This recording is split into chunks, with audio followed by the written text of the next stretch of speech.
with your previous experience around strategy, around sustainability, and maybe Jill, you've also got something to weigh in here. How does a large multinational deal with this uncertainty? There's a clear pathway. There's this policy uncertainty, and somewhere in between, as a particular company in the sector now needs to navigate this pathway. The first point is that the world is in an immense amount of pain right now.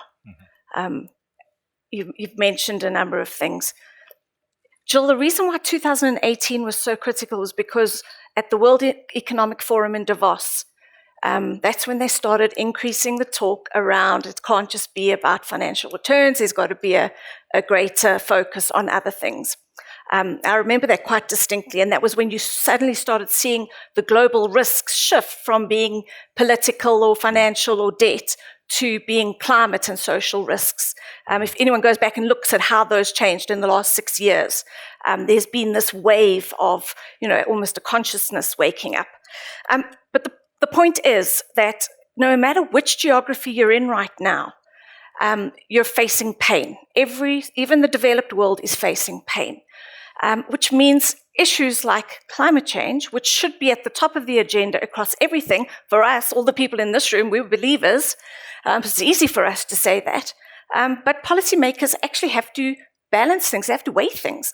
And you've got the short-term conflict versus long-term conflict, where you're trying to deal and heal the wounds now, which other things take a lot longer to do. So I think that's what we're facing.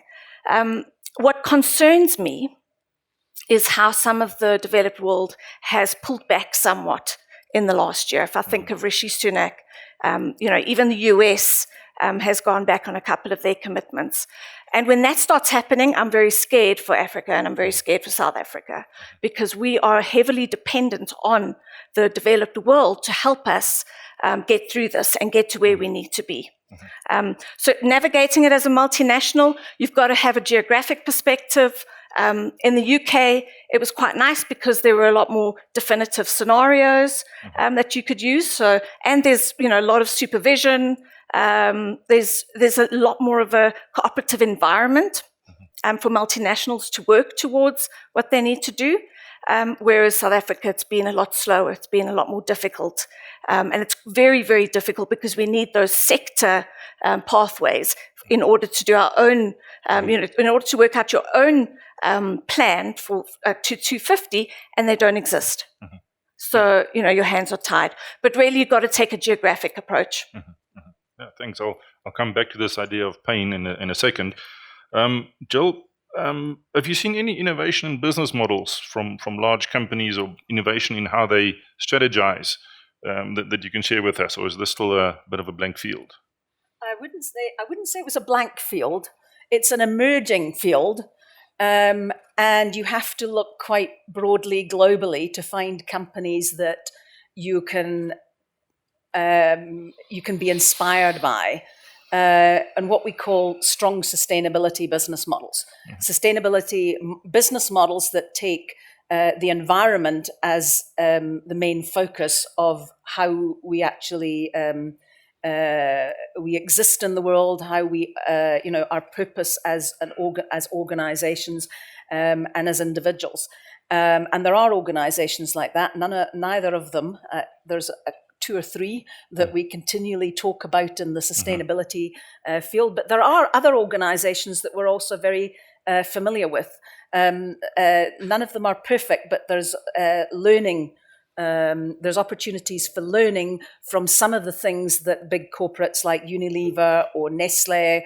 I teach Nike partly because it's Nike is a case study here, because it's not perfect, but we can learn from it. Mm-hmm. My concern is that the discourse, both at the political level, which I'm not an expert in, but also at the corporate level, reflecting that in society, is thinking we can plan our way out on our way forward.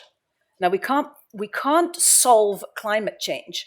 We can work towards acting in a way that's different from our behavior as individuals, as organizations, as countries. And the assumptions that go behind much of that discourse, and I'm not saying it's a global discourse, but it's a discourse that says we can control this and we can plan our way. There are pathways forward, but I use the word pathways plural because I don't think the pathways are clear until we start to act in the right direction, or in a direction, let's not say the right direction, but the direction that takes us forward to doing not just less harm, but acting in a way that is conserving our environment in a better way. Whether we can avoid a crisis, I think we're way past that. But I think that there's a different mindset that is required that understands the complexities and stops considering that everything is a simple thing to be fixed or solved. I don't find that at all useful at whatever level we are talking. And I know that that's not easy, but I don't see enough of it.